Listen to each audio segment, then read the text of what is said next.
All right, nice. So, yeah, real quick. Um, or say it very, very quietly. Yeah, so today we're going to talk about Kripke. So genuinely, as I mentioned a second ago, Naming Necessity came out. So it was a series of lectures in 1970, and then it was published in 1970, originally as a collection of independent articles for each lecture, then collated into one thing. Then in 1980, Kripke releases the second edition with some extensions on some of the footnotes and a lengthy introduction. Um, it was a huge watershed moment in analytic philosophy because up until that point, there was pretty much one view about how singular terms worked, and it was effectively Russell's view, the one we talked about last week. And that was one thing. Another big thing, which you probably heard about in other places, was there was a lurking kind of view about logical positivism. So metaphysics and maybe even some bits of epistemology and some bits of philosophy of language were just nonsense, or you're not supposed to be able to do them. Or if you can do them, they just collapse into each other. For example, you might think that necessity just is a form of aporicity or analyticity, to throw out those terms. We'll talk more about all of those in a minute. And one of the things that Kripke did in these series of lectures was arguably showed that they're separate notions. There are three different distinctions in play, and it's a mistake to think about them as overlapping. And the way he pulled them apart actually is driven by his views about how singular terms work. So it all kind of stems from the problems that we're talking about, or we have been talking about for the last few weeks. Kripke comes up with a new way to think about them, and then because of that new way of thinking about them, metaphysics and a bunch of other areas in analytic philosophy become reputable again. So here's what I figured we could do. Oh, I should also mention, this is kind of appropriate, I guess, time to be talking about Kripke. He died last week. He died in 51. He was 81. He had a good run. For what it's worth, I mean, yeah, he's pretty good, pretty good. Should also say, and this is, I think, something that doesn't get spread a lot. Kripke is extremely influential and was an incredibly skilled philosopher. He was also a very bad human. He was just a bad person. He was a serial sexual harasser, never actually found convicted, but effectively was forced out of Princeton because he wouldn't stop harassing students. David Lewis famously basically said, look, either he goes or I go, and Princeton did the smart thing and kept Lewis and kicked out the sex pest. And it is a genuine shame because the stuff that's in here is really good. Not such necessarily a good guy. I think that's worth saying. I think that's important. But much like with artwork, I think at least with some of this stuff, we can separate ideas from the person. So we're going to try and do that. But I want to flag that up. I think that's worth saying. So what we're going to do, the actual structure of the lecture, is we're going to start off by talking about the little bit of Russell we didn't get to finish. So in particular, we didn't get to talk about Strawson's objection.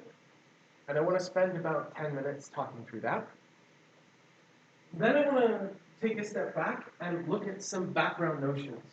In particular, the notion of possible worlds, the notion of necessity, and necessity's relation to some other things, specifically analyticity and being a priori.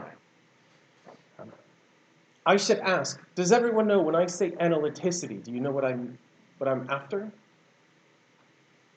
So it's effectively truth and virtue of meaning. So all bachelors are unmarried. That sentence is true, and it's true simply in virtue of the meanings of the term bachelor and unmarried. You don't need to go do any investigation to find out it's true. Or all vixens are foxes. That's because vixen just means female fox. So the meanings of the terms are sufficient to guarantee truth. So analyticity is truth purely in virtue of meaning. Whereas, like, my shirt is black, that's a synthetic claim. That is, it's not true simply in virtue of the meanings of those terms, it's true because of some empirical facts. You go and look at my shirt. Okay, it's sort of fading. It used to be much darker than it is. Have people come across the notion of possible worlds before? Maybe in philosophy of mind? Stone-faced blanks. Okay, cool. Good. That's good, because then you haven't been perverted yet. So we'll talk through that, and then we'll talk about Kripke's target, who he's going to fight. And it's sort of unsurprising, but he's basically going to push back against Frege and Russell, the views that we've looked at so far. And he's really only going to raise 3 objections, but by God, they're good objections. And jointly, they seem to suggest that there's just no way that the kind of Frege-Russell view that we've looked at works. Or if it does, it leads to some pretty heinous consequences. But of course, it's only nice to kind of blow things up if you also offer your own replacement. So Kripke gives us an alternative story, and it's actually to go back to the view that we very much started with this sort of referentialism, that the meaning of a singular term just is its referent. But he doesn't just give us this. He also gives us a story to make sense about how it is that we can have, say, cognitive value attached to particular terms. So he gives us some stuff that helps us address, sort of, the puzzles that we started with way back in Lecture 1. But of course, it only works so much. So we'll wrap up by talking about some problems with this Kripkean picture and what this means, where we can go with regards to actually figuring out how singular terms refer. Structure make sense? Okay. So, first things first, Russell. Again, what was Russell's view? Put really flat-footedly, it's the idea that almost all names are going to turn out to be concealed definite descriptions. We talked about propositional functions. They're effectively just propositional functions. It says something like, right, if we have the F, it says there's at least one F, there's at most one F. And then if we want to talk about that thing being a G, cool, that thing is a G. We can express that with an existential quantifier and structuring the logical sentence. Remember we did the 3-part symbolization, non-flashbacks to the logic stuff. Now what was nice about this is that by understanding most names as definite descriptions, we can make sense of all of the puzzles. We can make sense of apparently meaningful talk of non-existence. It's just using an existentially quantified sentence that nothing satisfies. Cool. Similarly, negative existentials. That's just a negation in front of my existential. I know how to make sense of that. That's easy. We can make sense of substitution problems, just different definite descriptions. We could make sense of the cognitive value of certain identity statements. You learn that 2 descriptions pick out the very same thing. The Russellian picture is lovely. Part of it was sometimes the description will be secondary in scope. That is, maybe when the negation's in front, or something like this. But most of the time, it will be primary. And that's really nice. And the Russellian picture looks really good. A couple problems. One initial problem is, again, we still have to say most names. Even Russell thought there were at least some genuine proper names that just meant their reference. But as soon as we let them in, well, crap, we can run versions of the problems that we had before. But you might go Russell on steroids and say, no, I can get rid of even them. It's just going to be all descriptions all the way. This was Quine's view. This is arguably what Searle thought. So, and that's kind of the view that really Kripke's going to target. Isn't the one that says most names, but it says all names. Every name can be turned into some kind of description. Now, one problem with this view is the stuff from Strawson. So part of Strawson's objection is, well, look, Russell was driven by this idea that we're talking about the present king of France. But it's weird to talk about the meaning of the present King of France, because there isn't really a meaning of that phrase. Phrases don't have meanings. Speakers do when they use phrases. We might put it this way. Utterance have phrases. People use expressions to refer to things. Expressions themselves don't refer at all. And that seems like a small point, but it's significant because Russell seemed to think that literal names, like the name itself, has a meaning rather than some occurrence of the name. And that's fair. But the deep point, Strawson's real big worry, is what would you say if someone says something like this to you? The present King of France is wise. And just to read the quote, it says, would you say that's untrue? Strawson says, I think it's quite certain that you wouldn't.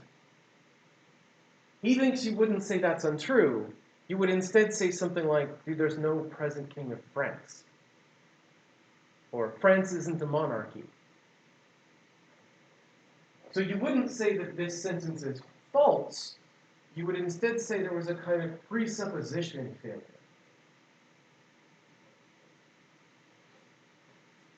And he talks about if you have something, you just cup your hands and you say, this is a fine red one. The answer to that would be, there's nothing in your hands. What are you talking about? But of course, right, there's a way we could read this is if Russell's right, that should just be, no, it's not a fine red one because there's nothing there. So the difference, again, Strawson thinks with these kinds of sentences, what happens isn't that we think it's false, but rather that we think it's just kind of like, oh, that was a mistake. That's a bad thing to say. Do we get, before I go on, do we kind of see the point about that this is a fine red one? I think it's a lovely example. So for Russell, this has to come out false. Same thing with this. But Strawson thinks you wouldn't say it's false. You would instead just say, that's, what? Huh? So in some sense, Strawson is kind of advocating for a Fregean view. Because remember, Frege said things like this wouldn't have a truth value. And they wouldn't have a truth value precisely because nothing is picked out here. It has a sense, it expresses a thought, but it doesn't refer to a truth value. Whereas Russell thought, no. We always want to make sure that every coherent sentence is going to have a truth value. Yeah? Wasn't the reason Russell made this whole thing to make like these sentences true or false? Yes. So if now we get to a point again, then it's like, oh, but that doesn't really matter. Aren't there just like two schools that people just are like, yeah, choose which one you want? Yes. Which way, modern man? Okay. Yeah. So basically what we're getting is Strawson kind of using what we might think of as natural language to push back on the Russellian idea that no, what we really should have is like everything comes out true or false. And Strawson's kind of saying, like, no, actually that's not how we would talk. But then my next question is, was Frege like trying to solve this but just failed? Or did he just like, is Strawson just making the same point as Frege is here? Good. That's a good question.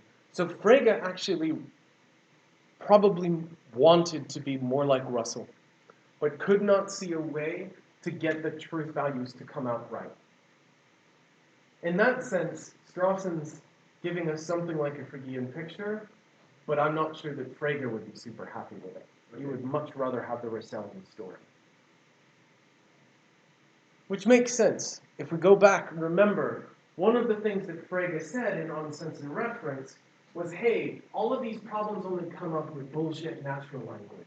If we actually had a complete, perfectly logical language, this kind of thing wouldn't occur. And that's what he really wanted.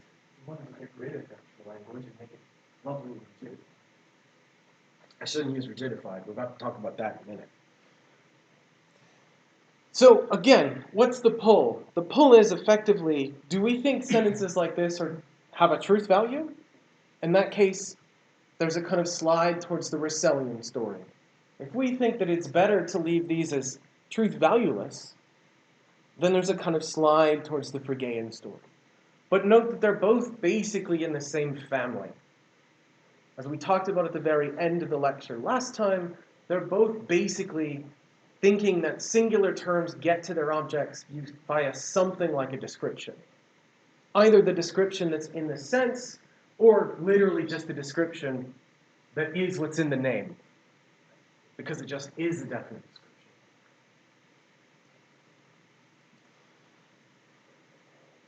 So, really to boil it down, Strawson's objection is that, look, there's a difference between using an expression to make a reference and the expression actually just meaning that there is one and only one member, or one individual.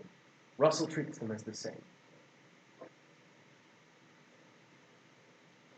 Or put another way, the way we actually talk with definite descriptions doesn't map on to what Russell said we should do. Russell's response is, so fucking what? Normal people talk like this, but they say dumb shit all the time. To put it really pithily. So Russell has 2 points in response. First, the issue about the meaning of I, yeah, cool, that doesn't matter. The stuff about the present King of France, that's not really an issue. The interesting one has to do with that second bit. Okay, normal people, everyday people, the man on the Clapham omnibus, to use Austin's phrase, right? Well, they might run into the King of France is wise and think, oh, that's not really true or false, right? But he's not really sure that that's a worry.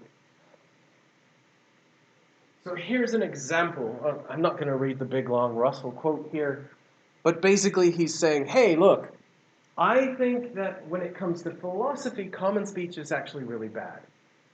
If we think about how we talk in everyday language, that's actually going to be horrifically misleading if we're trying to do philosophy. We need to be a little bit more careful. And here's a way to see it. He talks about a scenario where Strawson's, I think it's maid, maybe, is accused of stealing. And the maid says, I ain't never done no harm to no one. Now we know what she means, right? Or you know what she would mean by this. It's like, I've never hurt anyone. But if you actually follow through all the negations, what this says is that I hurt everyone all the time. So what's going wrong here? Well, it's pretty clear that what's going on in the surface grammar of natural language isn't really important to what's happening in the underlying logical sort of structure of these assertions. That is, to put another way, what we normally say isn't a very good guide to what is logically the case. And if you want some nice evidence for this, just think about how much fun it was to do translations or symbolizations, where you go from English to something like first-order logic, and how it was really hard sometimes to do that mapping. Russell's point is, why should we really be concerned with what we do in natural language? Natural language is not a good guide to genuine philosophical insight. Which I think is a pretty fair point, right? So, to kind of come back, we're again pulled in two different directions. And I think we can couch it in terms of this natural language point, or we can couch it in terms of, like, what do we think is the best treatment for sentences like, the present King of France is bald. If we think it's genuinely truth valueless, something like a Fregean story is the way forward, and we're kind of onboarding with Strawson. And if we think that actually, no, it's better to treat it in terms of it being false, then we're onboarding with Russell, and we've got a story to tell. And in both cases, we're going to use very similar resources. So this is very much an infight between kind of similar views. Yeah, so Russell's response is, ordinary language has no exact logic. That's what we want. We're going to do good things. Okay. So that's the Russell. Before we get all the way into the Kripke, again, I guess it's helpful maybe to pause as questions about the kind of descriptivist view from Russell we're getting. Does the general idea here make sense? It's okay if not. I stop walking in front of Steve. There's a huge projection wall for this tiny room. Like, it's massive. Okay. So, in order to kind of run at the Kripke stuff, sorry, okay. In order to get a run at the Kripke stuff, what I want to do is take a step back and look at some background notions. And in particular, I want to think about possibility and necessity. So here's 3 claims. First, possibly Nathan is Canadian. Second, necessarily Satan is evil. I struggled with this one, but just give it to me. And third, possibly Nathan's sister is blonde. Now, let's think about the first one. Possibly Nathan's Canadian. I am not, in fact, Canadian. I'm American. But it seems like I could have been. Right? I'm married to a Canadian. I could give up my U.S. citizenship and become a Canadian citizen. It seems like there's some kind of sense of possibility there. Or to put it another way, it seems like what we're saying is, hey, Nathan's being Canadian could hold in some possible situations. Some of them are really close, in fact. But not here. It's not actually the case. But it could have been. Or it could be. Contrast that with the necessity claims. Necessity claims are meant to be things that hold in every possible situation. So whatever the hell Satan is, if it exists at all, it's supposed to be evil. And that's just its thing, right?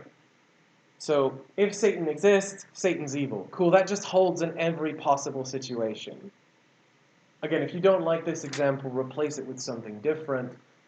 The core concept here is the difference between possibility and necessity.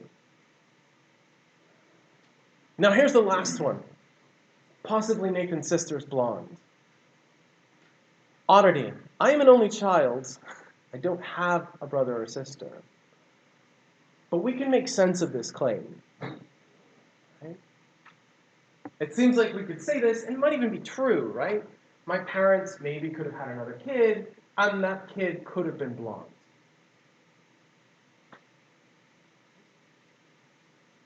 Now what's interesting about that last one is if we think about the structure of the thing inside the possibility of it.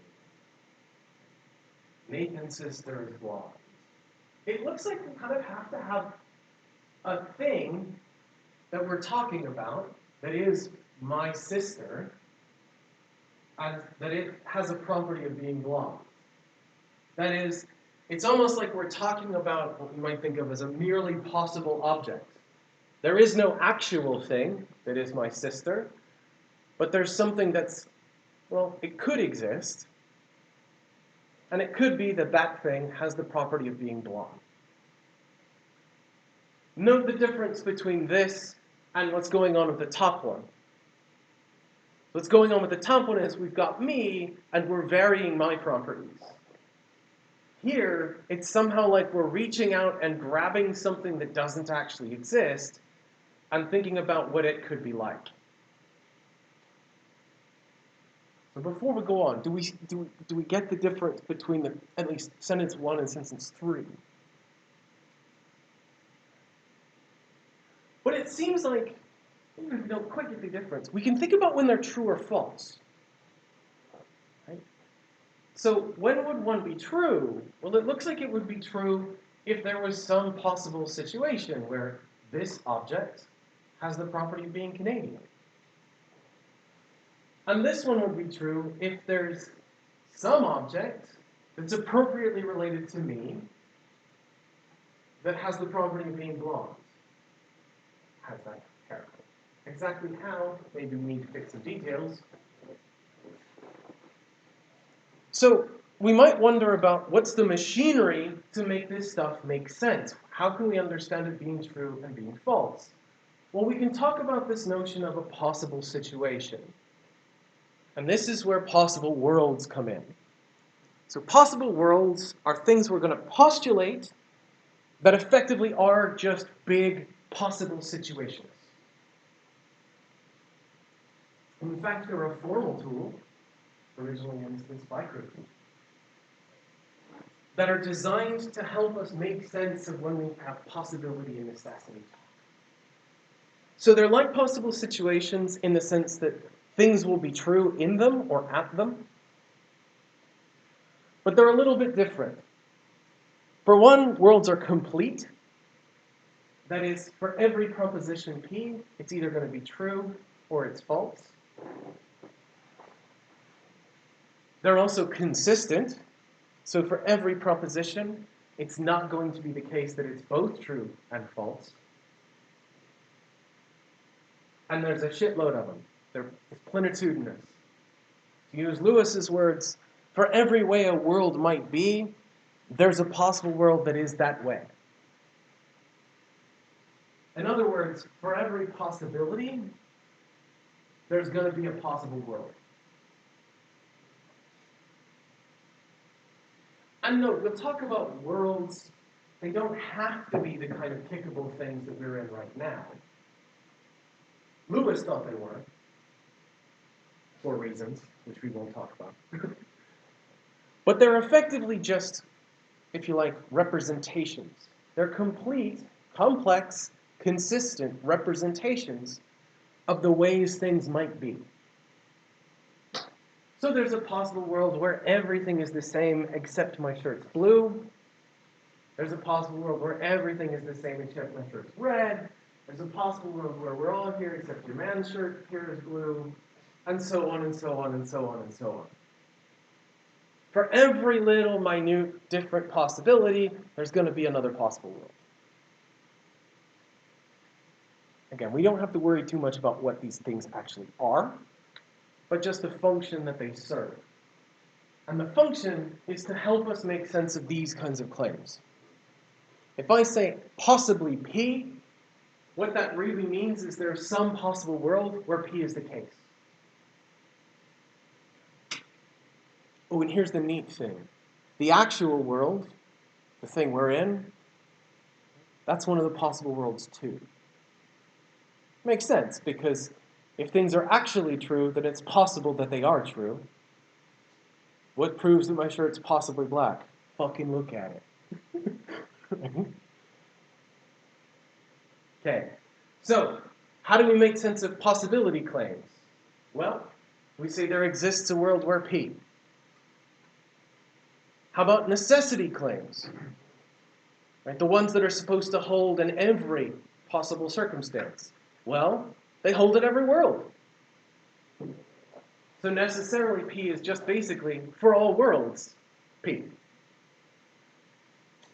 And then finally, if we wanted to say actually P, you can say at this possible world, the one we're in, P.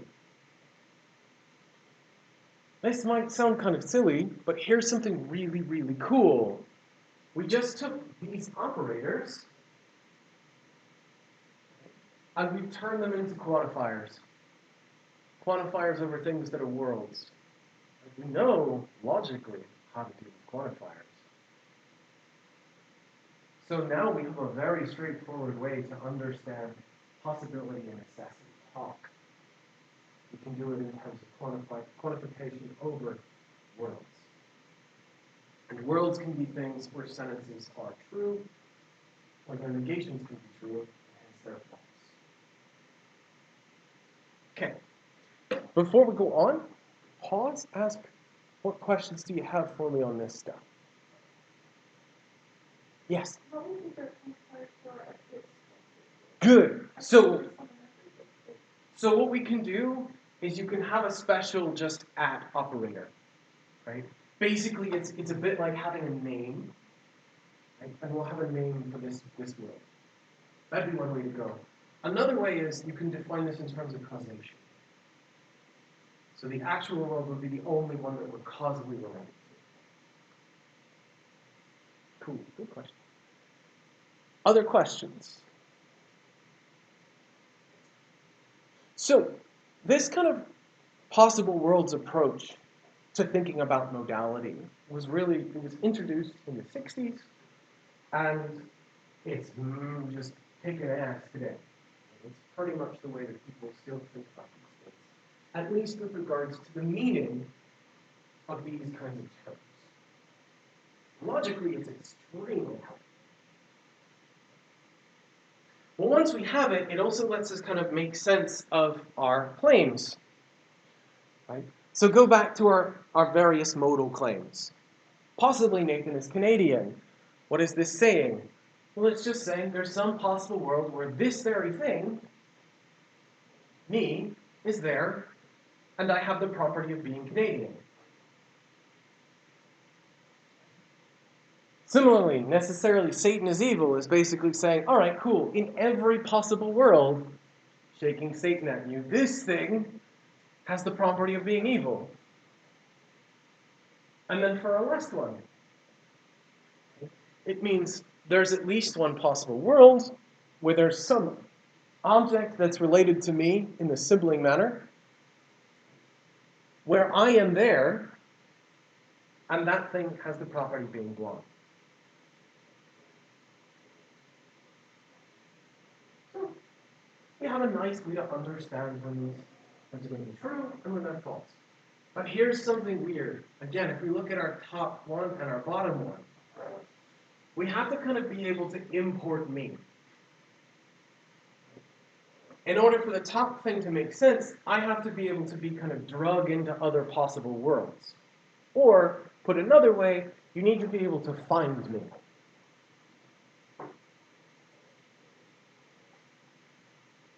So how could we do that?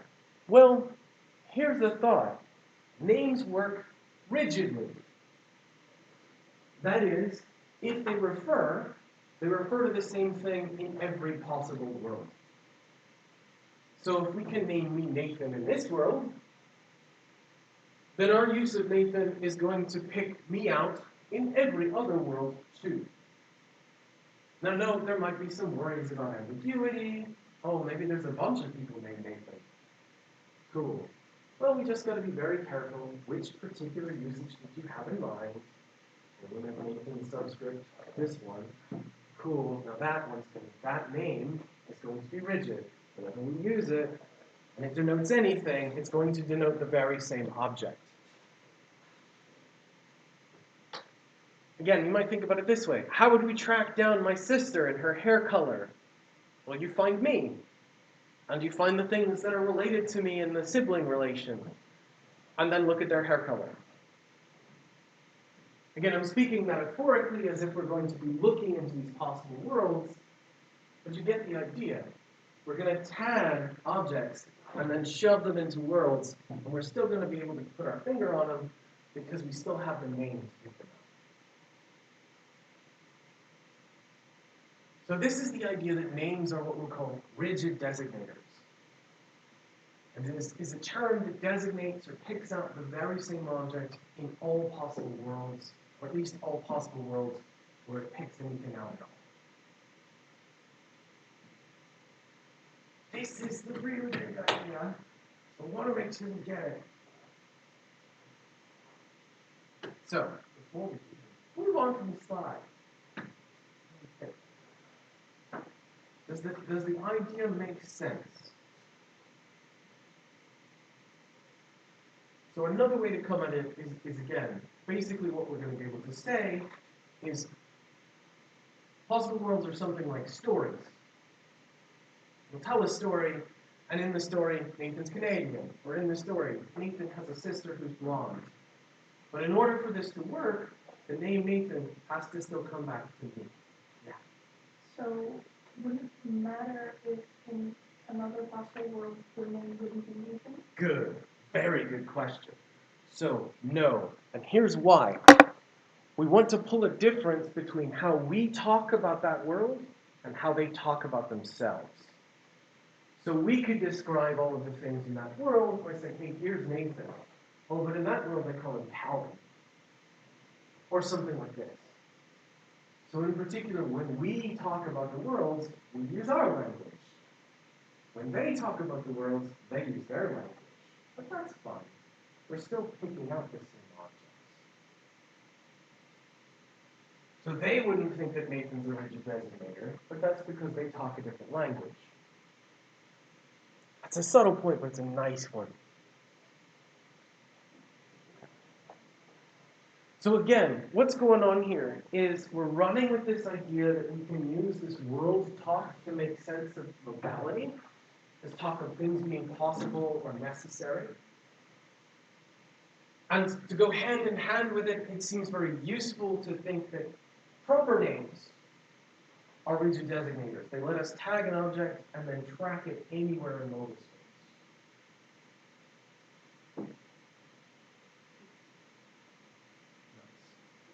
space. This is one of Kripke's big ideas. This is basically what Lecture 1 is really trying to get forward.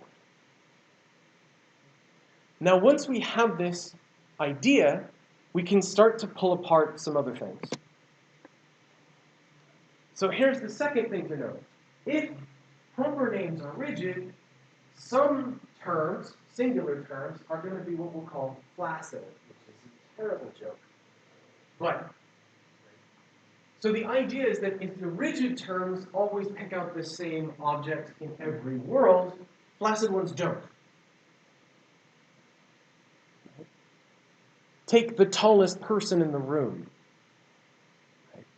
The tallest person in the room is not a rigid designator, because who it picks out will depend on who's in the room in the different worlds. Right now, it will be one person. If the room had had different people, which is a different possibility, be somebody else. Take the current president of the United States. That picks out Biden, but it might well have picked out somebody else. But for the grace of God, go we. Contrast that with Biden. Right? If the stuff we mentioned here is right, that always picks him out.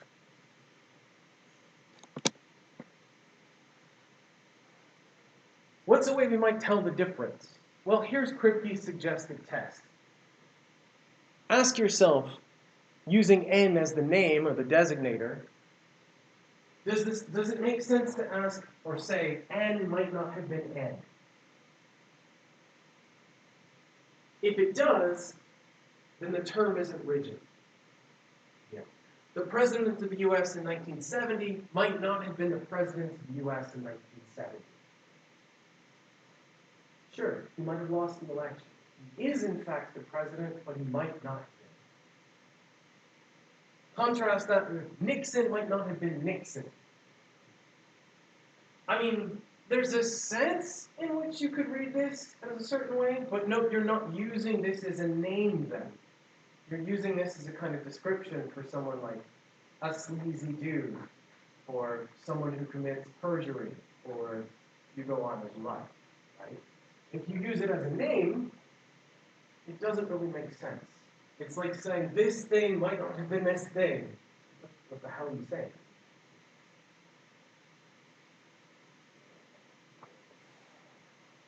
So, what we get, if we think about it this way, is a kind of separation.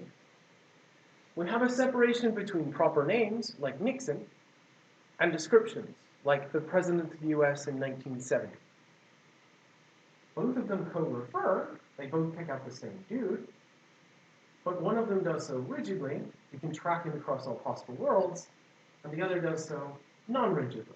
It only happens to pick him up here, it picks up somebody else in another situation. Interestingly, while all proper names are going to be rigid, some descriptions are also rigid. Here's a cheap one. Take the actual teacher of Alexander the Great. assuming that Aristotle was the only person who taught Alexander, this rigidly picks out Aristotle. Because what it does is it always takes us back to this very world, and then we look to see who satisfies the description in this very world. Something like that. Okay. Making sense so far? Doing good? Struggling a little bit? Okay. Now, the second big bombshell. We have three different distinctions. There's a semantic pair of notions, an epistemic pair of notions, and what we might think of as a metaphysical pair of notions. And these three can cross-cut each other. So, these ones I hope are very familiar from Kant. Again, I imagine that Wim just pushed these down your throat a lot last year. But for our purposes, a priori just means you don't have to go look at anything, right? You know it just simply from the armchair. No empirical evidence required. Whereas you've got to go get some empirical evidence. Semantic stuff. Well, analyticity we talked about. It's truth merely in virtue of meaning. Whereas synthetic claims are going to be true not in virtue of meaning. Maybe in virtue of stuff that's out there in the world, or some empirical facts, or something along these lines. And then our final pair of distinctions is something we just talked about a minute ago. Necessary truths are going to be ones that hold in all possible situations. Contingent ones are true in some and false in others. Now, the logical positivists thought all three of these just collapsed into each other. Ripley said no. In fact, we can carve them up differently. And here are two ways to get at them. Our first one, thinking about a posteriori necessities. That is, things we empirically discover, but turn out to hold in every possible situation. Examples of this are going to be informative identity statements. Take Dylan is Zimmerman, to use the example from the first lecture. Well, look, if Dylan really is Zimmerman and names are rigid designators, then that identity statement holds in every possible world. But of course, we need to come to learn that Dylan is Zimmerman. Didn't know it right off the bat. Similarly with Hesperus is phosphorus. We had an idea about Hesperus, we had an idea about phosphorus. Oh, we went and did some astronomy and discovered they're the same damn thing. But as soon as we have that, and we know that they're rigid designators, we know that we can never pull them apart. The identity statement is necessarily true. So we know that aporicity and necessity don't match up. Here's the real fun one. You can also have contingent a priori truths. Now, Kant actually talks about one of these. But this is the more interesting one. We'll talk about the dirty one in just a second. The interesting one is this. Suppose we talk, you know, there's the meter stick in the, like, I think it's the Collège de France, with the, like, it's in the vacuum sealed bubble so that it doesn't erode. It's the actual thing that fixes the length of the meter. So let's call that stick M. Given that stick M defines the length of a meter, it's a priori true that stick M is 1 meter long. Yeah? I mean, you don't need to go test it because this is the unit, however long this thing is. 1 meter is the length of this stick. Cool, that's a priori. But note, the stick didn't have to be that long. It might have, say, expanded because it got hot. So while this is a priori, it's not necessarily true. The stick might be 1.0001 meters long. You don't need to do any empirical evidence to know it is true. but it's not necessarily true. That's kind of cool. I really love that. So what does this show us? Well, this shows us that you can even have connections like that. The epistemic aspects don't necessarily link up directly with their corresponding metaphysical distinctions. I think it's very nice. Does everyone else know, did you guys know the other really funny contingent a priori claim? Does anyone? Okay. I am here now. Right? Every time you say that, it has to be true. But it's obviously contingent because you might not be here now. Does everybody see it? It's a beautiful little twist, right? So every time you utter, I am here now, it has to be true. Because I picks out you, now picks out the current time, here picks out wherever you are. Wherever you are, you might even be mistaken about thinking where you are, so it doesn't really matter. So that's a priori, you know it's true if you can say it, but it's contingent because you obviously might not be here right now. It's a fun one. This one's more interesting. So, one of the upshots of this is that metaphysics is an independent discipline that actually becomes viable. It's not just reducible to epistemology, and it's not going to be reducible to this either, because that ain't analytic.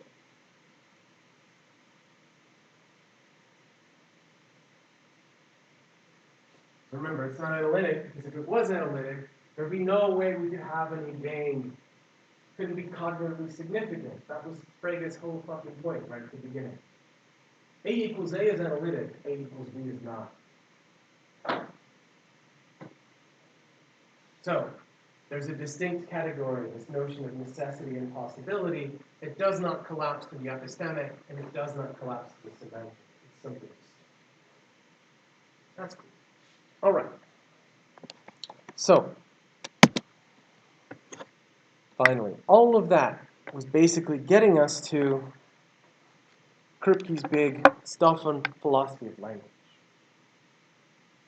I'm not going to read you all of these, but I'm going to talk you through them. This is the opening of lecture 2. Kripke says, all right. So I spent the first, didn't realize he was Matthew McConaughey.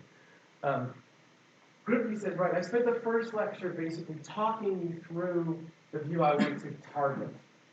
Starts lecture 2 by saying, all right, here's the actual commitments to the view that I'm targeting.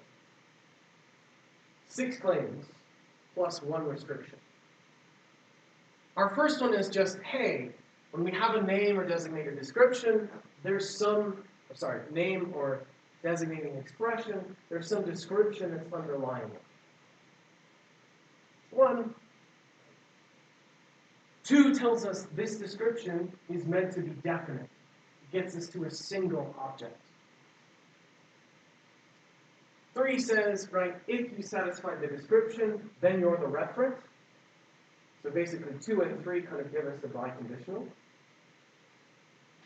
4 says, hey, if nothing satisfies the description, then it's an empty term.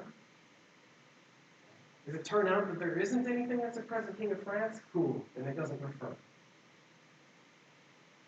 5 is, this one's nice. If X exists, then X has most of the phi's. That is, if X exists, then X satisfies the associated description, is a priori. And 6 is, if X exists, then X has most of the phi's, is necessary. Now 5 and 6 are important, right? Why is it a priori? Because we presume that speakers know the meanings of their terms. And if the meaning of that singular term just is a description, right, then knowing that it satisfies the description is enough. And similarly, 6 says, right, look, if the meaning of the term just is a description, then of course the thing satisfying the description has to be necessary. Because it can't be anything other than itself. Terms are rigid, so That must mean it always satisfies the description. So we get the commitments 1 through 6.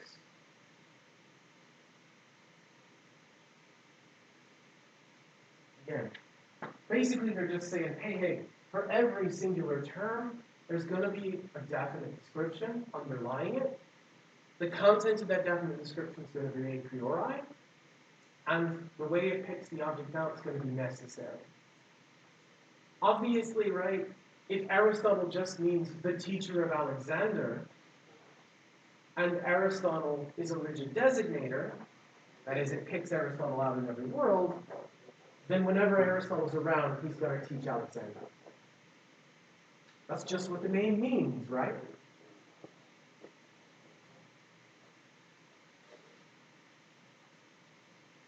The last one, condition C, is basically so that the descriptivism isn't vacuous. Because otherwise, you could have a description that is, for say, Aristotle as the thing named by Aristotle, which is cool, but not very informative if we're trying to figure out who Aristotle is. That's all. So again, every name has a definite description. The definite description's contents a priori, and what properties it describes must then be necessary. What Kripke's going to do is basically show us that 2, 3, 4, 5, and 6 are all false. 3 arguments. That's the plan. So it's worth noting, this is close to Russell Frege's view. It's close enough that we can basically treat it as covering them. This is definitely in Searle's cluster view. Again, this is the standard conception of how reference worked in philosophy up until 1970, when naming necessity comes out. And notably, Kripke's going to try and blow it all up except for claim 1. So how does it go? Here's the first argument from Kripke. It's the knowledge argument. Does everyone know who Richard Feynman is? What do you know about Richard Feynman? Bongo player. Say again? Bongos player. He did play the bongos, that's true. Right. Anything else? He was a physics professor at Caltech. Cool. So no, could we actually build a definite description from those? Do we know enough to build anything like a definite description? I mean, even those 2, there's going to be other physics professor bongo players who've ever been to Caltech. But of course, we can still use Feynman to refer to this dude. So here's the argument. Right? Consider Joe, who only knows that Feynman is a famous physicist. Joe doesn't believe that his description of famous physicist gives a definite description. It can't, because that applies to a bunch of different things. Still, Joe can use Feynman to pick out Feynman. So 2, 4, and 5 have to be false. Now let's think about why. Let's go back to the commitments and think about why. Again, remember, what's the content of Joe's description? Well, it's not definite. He even admits it's not definite. So if we look at 1 of the properties or some conjunctively are believed by A to pick out some individual uniquely. Well, the content of Joe's description does not uniquely designate anything, so 2 is false. Similarly, for 4, if the vote yields no unique object, X does not refer. Well, again, a famous physicist doesn't uniquely pick out anybody, but dude can still use Feynman to refer to that guy. So 4 is false. And the last one is if we think about the aporicity. Whatever description is underlying Feynman, our boy Joe doesn't know it. He doesn't know it a priori. So we got counter evidence for all of them. Again, how does it go? It's just from the simple fact that when we actually think about what most people would have as their descriptions, it's nowhere close to actually delivering anything like a definite description for that one object. So this is Kripke's epistemology argument, his knowledge argument, right? People don't have enough knowledge about the descriptions for them to actually work. Here's the second one. This is the modal argument. And we can basically get it just in the very top quote, right? It's just not in any intuitive sense of necessity a necessary truth that Aristotle had the properties commonly attributed to it. But we'll try and draw it out a little bit more. So, suppose that Aristotle is a concealed definite description. That is, Aristotle just means that the teacher of Alexander, the most famous student of Plato, right? A philosopher from Stygia, blah, blah, blah, blah, blah, blah, blah. Pack all of those properties in. And again, let's just suppose that that's just what Aristotle means. Well, if thesis 6 is true, and remember, what was thesis 6? That the conditional will be a necessity. It's necessarily true. If 6 is true, then a typical utterance of something like this will express a necessary truth. But it's not necessary. Aristotle very easily might not have been the teacher of Alexander. Maybe he stays home in Stygia and doesn't study under Plato. Hell, maybe his parents moved to Macedonia before he's born. So he's not even from Stygia. And maybe instead of becoming a philosopher, he becomes an engineer, which he probably would have been much happier at. Again, do you see what we're doing? We can talk about Aristotle, and we can play with the properties he has, and in fact play with pretty much all the properties he has, to the point where it doesn't look like anything like this is going to come out as a necessary truth. But that doesn't make any sense if the term Aristotle just is some kind of description like this. So upshot, it can't be a kind of description like this. Okay, do we see the move? Yeah. But like, if it's the case that like the ordinary wasn't a philosopher, can we still say purely because his physical body is the same that it's still Aristotle? Yeah, good. So this is the thing that, right, remember we're talking about the rigid notion. So you might think, oh, at some point we lose Aristotle. Cool. But we still are tracking him. And as soon as we track him and he loses one of his properties, already got a separation between our being able to ping Aristotle and the properties that are supposedly in the meaning of that term. That's all we need for the argument to get going. Because the key idea for the descriptivist is Aristotle just means the one person who did this, this, this, this, and this. And if one of them goes, well, it couldn't have been that. And maybe we can play around and give you different situations where the other ones drop too. That's all we need. So we don't have to worry about his body or anything like that. So it's a beautiful, lovely argument. Right? Because we have this possible worlds machinery and the idea that Aristotle is a rigid designator, we can make sense of this idea of varying his properties across worlds, and hence separating out Aristotle from the apparent definite description it conceals.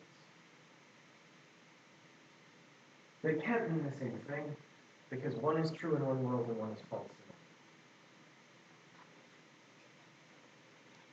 another. The last one is the most amazing one, and this is so beautiful. So this is the semantic argument. I'm going to read it to you and then we'll talk through it. Suppose that Gödel was not in fact the author of his incompleteness theorem. Suppose a man named Schmidt, whose body was found in Vienna under mysterious circumstances many years ago, actually did the work in question.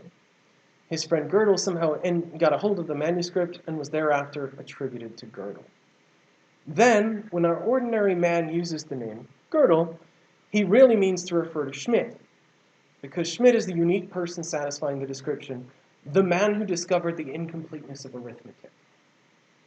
So since the man who discovered the incompleteness of arithmetic is in fact Schmidt, we, when we talk about Gödel, are in fact always referring to Schmidt. But it seems to me that we're not. So, let's unpack this beautiful little paragraph. Place to start. Does everyone know who Gödel is? Have you heard of him at all? That's okay. So, he was a logician, early 1900s. His very, very famous, his most famous thing is proving the incompleteness of arithmetic. Doesn't really matter what that means. But here's something cool. Suppose, for the sake of argument, that what had really happened is Schmidt did it, and Gödel knifed him in a back alley in Vienna and stole the proof. It looks like the person who proved the incompleteness of arithmetic is a definite description, which for most of us, we take to pick out Gödel. But on this fantastical scenario, where he had knifed Schmidt and stolen the proof, well, that definite description wouldn't pick out Gödel. It'd pick out the dead dude, Schmidt. But if we think about how people use that definite description, the person who proved the incompleteness, we think they intend to get at Gödel. Whatever happened with some back alley knifery in Vienna. So, what's the idea? What's the argument? Well, so here's Kurt Gödel. He looks like the kind of guy who'd be knifing people in Vienna, doesn't he? It's the streak of light, I think. So, thesis 3 from our earlier commitment. If thesis 3 is true, then if that story we just said makes sense, we'll have been referring to Schmidt every time we use the name Gödel. Because Schmidt's the person who actually satisfies the definite description.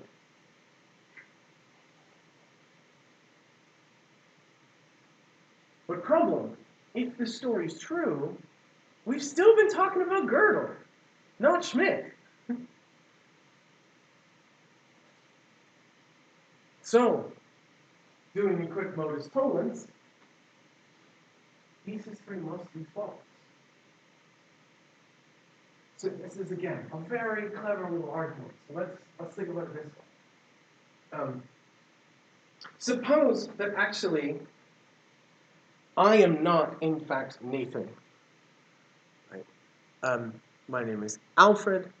I killed Nathan years ago and took over his whole life. It feels like if you use the term Nathan, you would be referring to me. Even if, in fact, I murdered and replaced Nathan discreetly 20 years ago. But if you buy that, then whatever description you might associate with me comes apart from whatever object you're picking out. Because the descriptions you'd associate with me would technically apply to the dead motherfucker. Not me. Take the child of Joe and Cindy, my parents. Again, well, the person I murdered's parents. You took the only child of Joe and Cindy. That should pick out Nathan.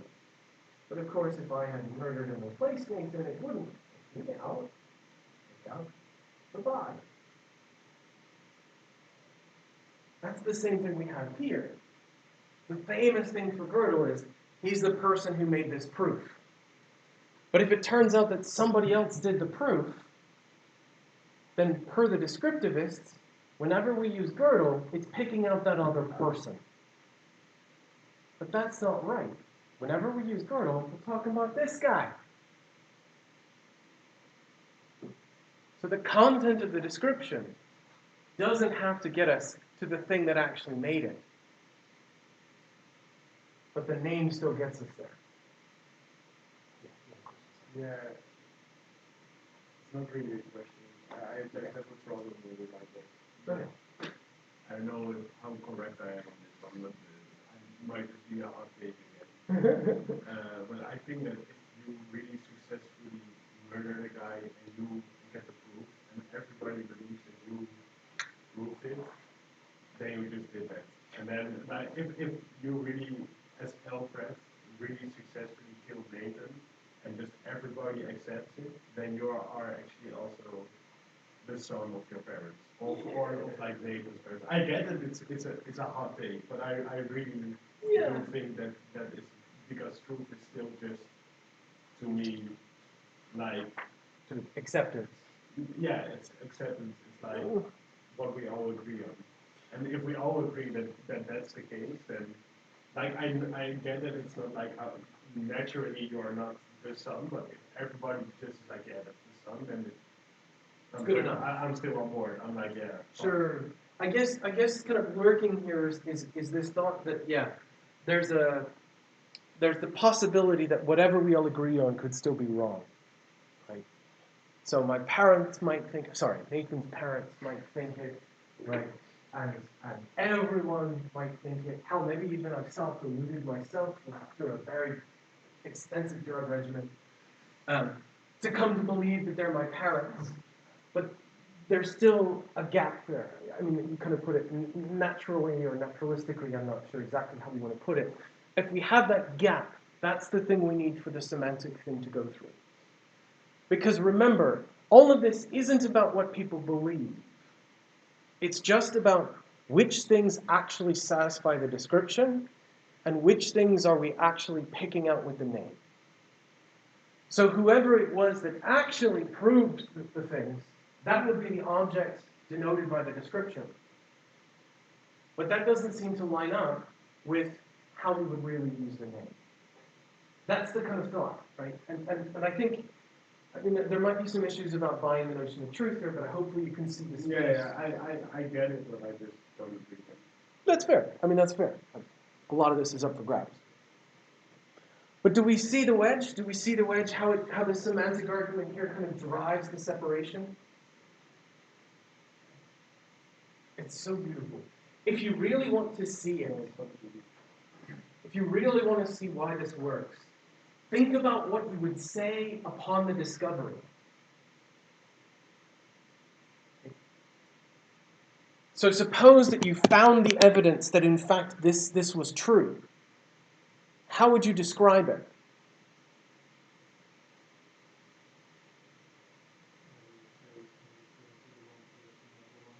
You would say that like we really were, like Gödel really does pick up Schmidt.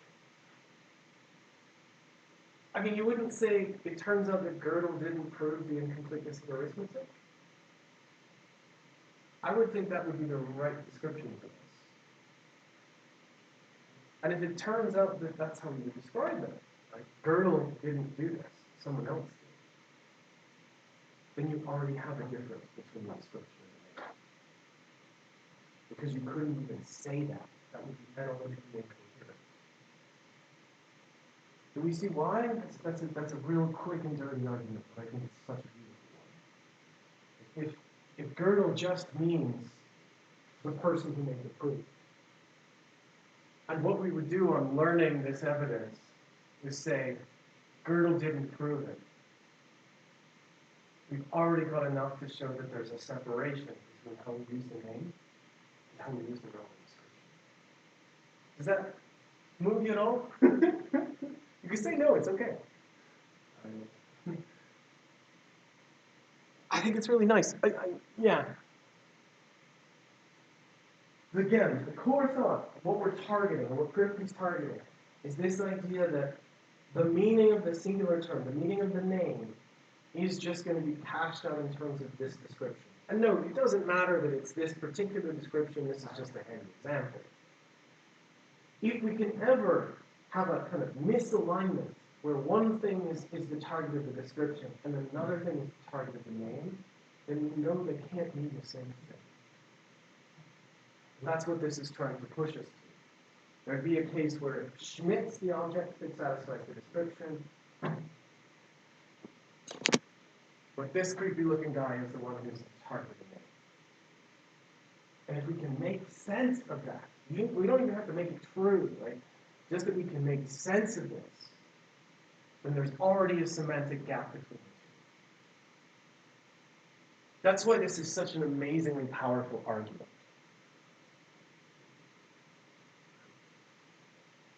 Now, there are ways to go to push back on it, but I think it's helpful for us to get a grip on how it goes. Okay, that's it. Those are the three arguments. I mean, that's basically lecture 2. It's those three arguments. We have the knowledge argument, which boils down to most people won't know enough to have a definite description, but can still use the name. We have the modal argument, which is almost all of the properties in a definite description won't be necessary, though the name picking out the object will be. And we have the semantic argument, which is that you can have misalignment between what satisfies the description and what we pick out with the name. Taken together, they blow these 6 up.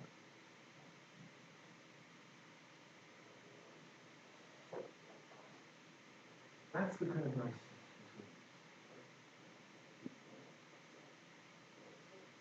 So importantly, all we really need to do is just get 1 or 2. The fact that we eliminated 5 or 6 is pretty bad. This isn't to say descriptivism's done, but it's going to be a whole lot harder to pull off. So that's sort of where we're at post-Kripke. And again, it's worth emphasizing that something like the collection of 1 through 6, that was the received view on how terms worked. And with those 3 kind of arguments, he very much put a cat amongst the pigeons. So what are we going to do instead? Descriptivism looks in trouble. Kripke's suggestion is, let's go back. Let's go back to an old view from Mill. Names don't mean descriptions. The semantic value of a name, of a proper name, isn't a description. Instead, it's just a tag. The meaning of a proper name just is its referent. It's a way to get to an object. This is that referentialism we talked about at the very end of lecture 1. That's what Kripke wants to revive. But it's not super great, so he wants to kind of jazz it up. And we're going to jazz it up through baptism and chains. So, something to note about the relationship between proper names and descriptions. Even if you think the descriptions aren't the meanings of proper names, you can still use them to help you fix their reference. That is, I might say something like, oh, the only child of Joe and Cindy. Let's call that thing Nathan. So I can use a description to help us fix the reference. But it is not the thing that actually gives you the name or the meaning of the name. The meaning of the name is just a thing. The description helps us get to it. So this is a difference between giving the meaning of the proper name versus helping us fix the target. Yes? So then the name, I think you said something about it, but I don't remember. Jack the Ripper? Yeah. Does that then not have any meaning? Good. So that one actually can be understood as there's a description, we just don't know who the referent is. So there is a meaning, we just don't know who. Yeah. And the same thing with any of these kinds of ones. We might introduce a name for the murderer, right? And we'll call him Alfred, say. Now, who exactly Alfred is, we don't know. We don't know who that refers to. But that's why histories are fun. So again, we're using the description to fix the reference, even if we don't necessarily know exactly who the reference is. So Kripke's thought is, all right. When we think about how name introduction works, it starts like this. There's a baptism. sometimes literally, sometimes metaphorically. That is, we look at an object and we say, I'm going to call this Derek, or something like this. The object's named, and it's named often by its ostension, that is, we point to it, or we name it by giving a description. The gray table at the front of the room is Derek. This first use of the name, this introduction, again, might feature the use of descriptions, but that's just to help us get to the object we want to talk about. Now, once this baptism occurs, people will start using the name. And as they start using the name, they'll use it in front of other people. And these other people could start using the name too. And what guarantees that their use of the name comes back to Derek?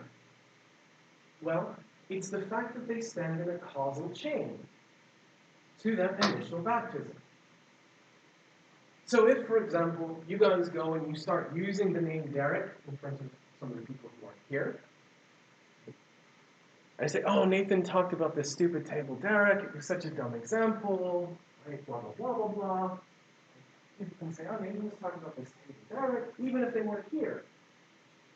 And their use of Derek will still get back to my boy here, because their use is appropriately causally related to your use, which is appropriately causally related to my initial baptism of Derek. So there's a causal chain that links uses one by one by one up to a particular individual's uses. And these uses are properly linked only if later users intend to use the term in the same way that everyone before them did, going all the way back to the baptism. It's actually a really intuitive picture, right? We start off by giving something a name, and then use proliferates, and people get the appropriate reference as long as they stand in some kind of causal chain back to the initial topic. That's the idea. And we can use this to help us solve some of our puzzles. How can identity statements be informative? Well, it's not necessarily because of the genuine semantic value, it's that what you're realizing is that there's multiple causal chains that have led you to the two sides.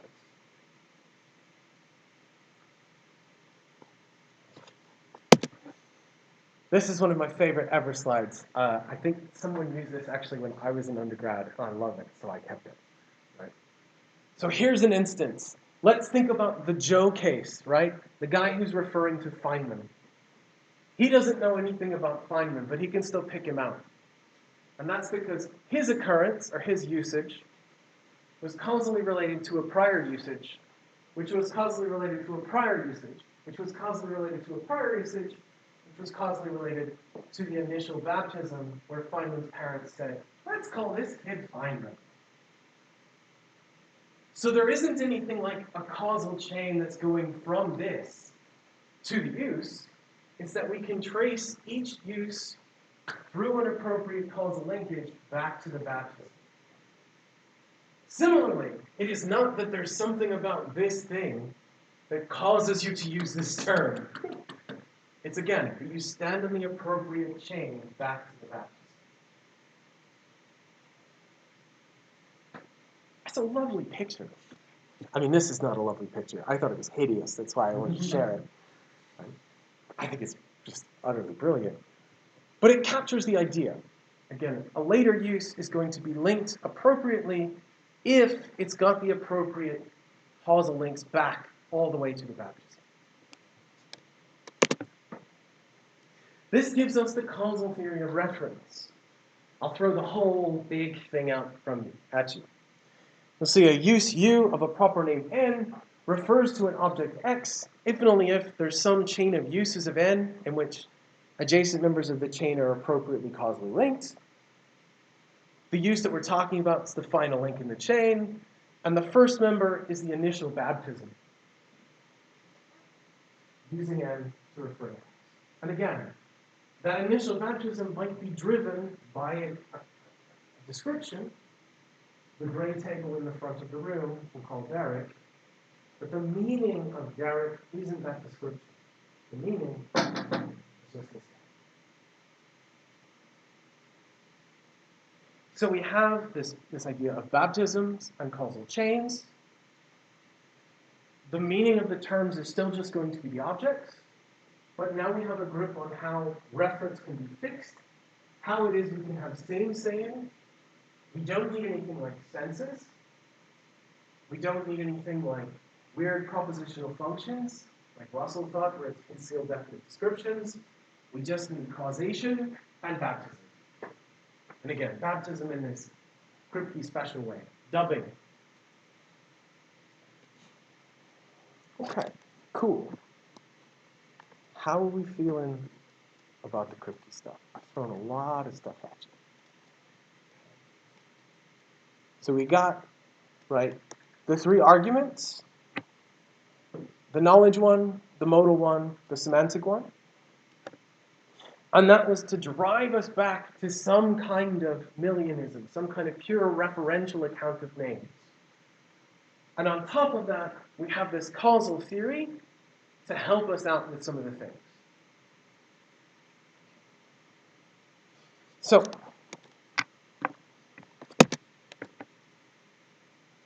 there are some problems with the Kripkean picture. We'll kind of wrap up talking about this.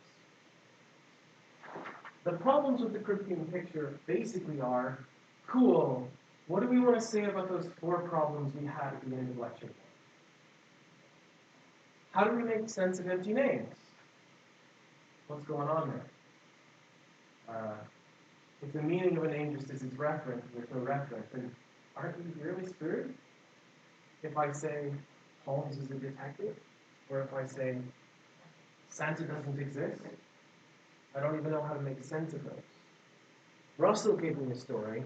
Please, Kripke, tell me how to make sense.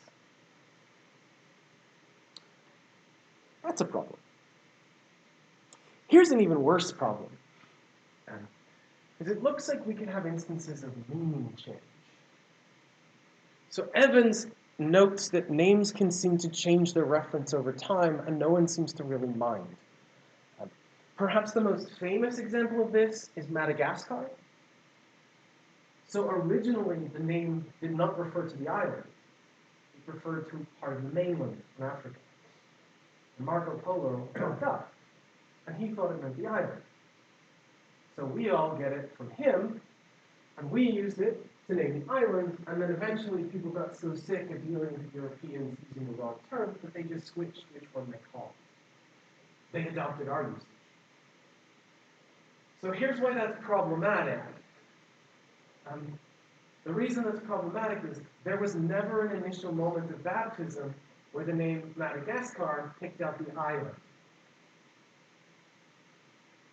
If Kripke's right, our uses of this term should be picking out the thing that was originally baptized, namely the bit of the mainland.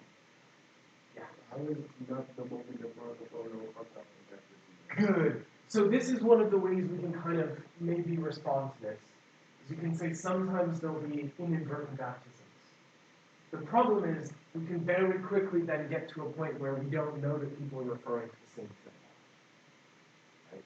If any time we make a mistake like this, it's a new baptism, well then what might happen is we're talking past each other all the time. And that would be probably even worse than having this problem. It's a kind of, do we want to make it so that, oh shit, every time we make a mistake, it's a new baptism? Do we want to make it so that, no, actually, there was just something weird that happened? Okay, but isn't... Yeah. No, it's a good pushback. Yeah, okay, I'll let this one slide. But do we see the problem? Right? Okay. And we can have the same thing with two babies switched at birth. So imagine Gödel and Schmidt were both born in the hospital in Vienna, right? Parents name one Kurt, and they name the other one, I don't know, Alfred. Right? And then the nurses take the babies away, and someone's not paying attention, and they accidentally take the wrong baby back to the wrong couples. and they both look broadly the same, so nobody really notices. And they start using the name Kurt to refer to Alfred, and Alfred to refer to Kurt. Well, eventually, nobody can notice. It's basically just a version of the Madagascar case. Again, we need some story to tell there. The last one is a kind of funny one, where it's not quite reference change, but it's we might have complete and total category mistakes. So I forget how it is that talks about this, but there's a historical, kind of mytho-historical thing about Aenir, who was purportedly one of King Arthur's sons, and or his burial place.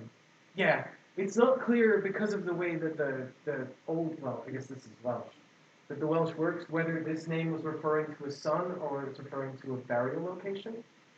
So people were talking about Aenir being a pleasant and green locale, which would be a very weird thing to say about somebody.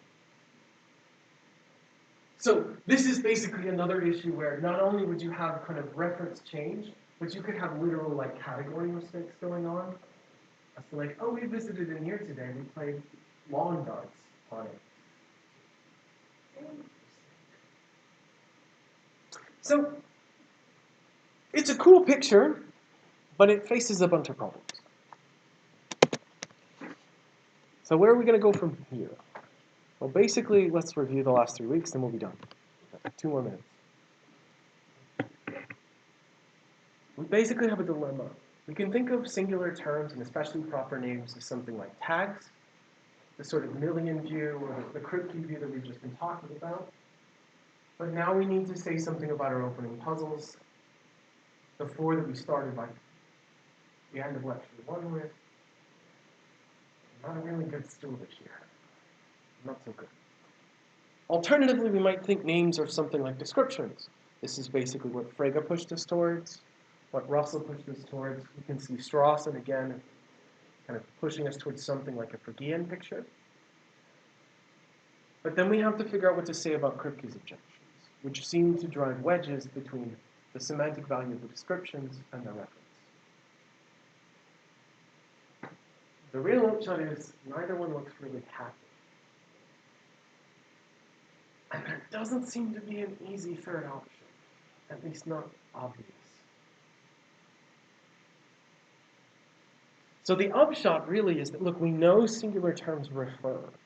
We know that we can use names, how we do it all the time. But it really isn't clear that there's anything like a unified story we can tell about. And that's not a happy result. Because it seems like they should be the easiest of all the bits of language to make sense of, right? Surely we can figure out how the fuck names work, what they mean. Well, it turns out not even that. Because even with these relatively simple ones, we run into some pretty heavy-duty philosophical problems real quick. Yeah, it's kind of fun. I think that's a neat result. I like having problems because that keeps me on business, right? It means I get to think about more stuff. But it's an interesting kind of thing. Again, we really genuinely went through some of the very heavyweights here really quickly. I mean, in 3 weeks. But heavyweights of analytic philosophy coming at some of their deepest, darkest issues. How in the hell do terms have the meanings that they do? How do words refer? It turns out the answer is, Pick an answer, it's probably shitty, and here's 6 reasons why. Right? Welcome to analytic philosophy. Yes. So, what we're going to do next time is we're going to kind of continue on thinking about these issues. So in particular, what we're going to do is think about a version of one of the puzzles we started with. So we started off with this issue or puzzle about substitution. And it really seems to be primarily a problem for a direct reference theory, something like the Kripke story or the referentialism that we started with in lecture. But the paper we're going to read next week actually argues that it's not just a problem for them, it's a massive problem for everybody. That's because in the deep dark, it's not really about anything like descriptions. And we're going to think about Puzzling Pierre and his relations to London and lingerie. You're going to listen to me butcher some French. And we're going to think about what this means for reference and meaning more generally. So the reading for next week is Cookley's Puzzle About Belief. It's very interesting. Please do give it a read. Thank you guys very much for coming. Again, thank you for your flexibility today. Have a lovely, lovely, lovely rest of the week, and I'll see you next week.